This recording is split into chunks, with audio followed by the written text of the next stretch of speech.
अनुदानासाठी लाच नंदुरबारमध्ये एसीबीचा मोठा सापळा, खादी ग्रामोद्योगाचा वरिष्ठ पर्यवेक्षक रंगेहात जेरबंद. 10 लाखांच्या कर्जावरील अनुदानासाठी 5,000 रुपयांची मागणी, तक्रारदाराच्या धाडसाने भ्रष्ट अधिकाऱ्याला बेड्या. नंदुरबारमध्ये लाचलुचपत प्रतिबंधक विभागाने एसीबी भ्रष्टाचाराविरोधात मोठी कारवाई करत महाराष्ट्र राज्य खादी व ग्रामोद्योग मंडळाच्या नंदुरबार कार्यालयातील लाचखोर वरिष्ठ पर्यवेक्षक जिजाबराव साहेबराव चौधरी वय 56 याला 5,000 रुपयांची लाच स्वीकारताना रंगेहात अटक केली. या कारवाईमुळे जिल्ह्यातील शासकीय कार्यालयांमध्ये एकच खळबळ उडाली आहे.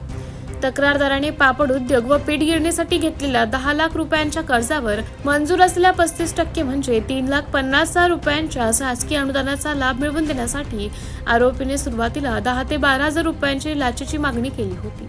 तडजोडीनंतर 5,000 रुपये स्वीकारण्याचे ठरल्यानंतर तक्रारदाराने थेट लाचलुचपत प्रतिबंधक विभागाकडे धाव घेतली आणि तक्रार दाखल केली.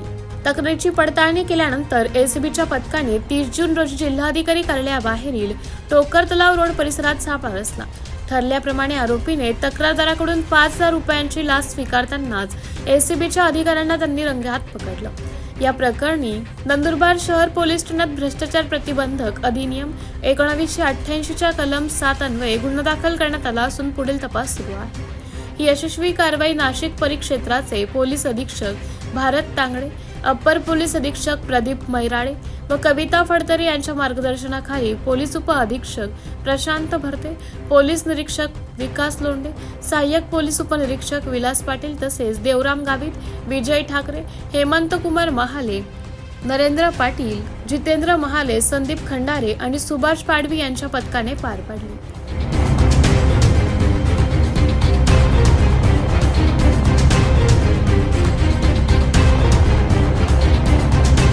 24 लाईव्ह महाराष्ट्र न्यूजसाठी प्रतिनिधी योगेश पवार, नंदुरबार.